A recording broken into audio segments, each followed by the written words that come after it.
মুরগি ছেলতে সারাদিন লাগে দেবি তো খাওয়া দাওয়া করবি কখন? হ্যাঁ হয়ে গেছে স্যার, আর একটু।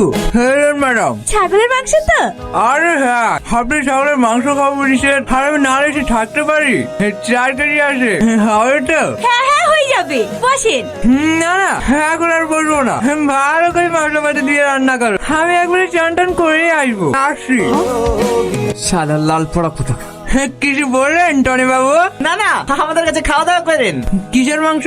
ওদের আবার কিসের মাংস হবে? পোল্ট্রির মাংস। খাসি কিনার অকাত আছে?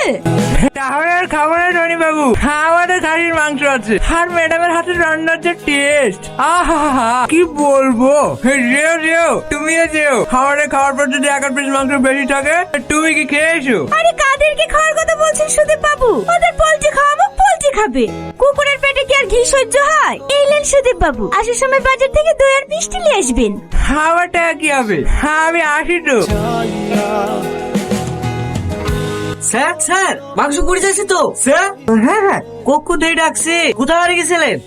এই সার্কিটকে চালিয়েছিল রে আজিজ। এই তোর সকাল করতে এসছি নাকি? ডিজে চালা ডিজে।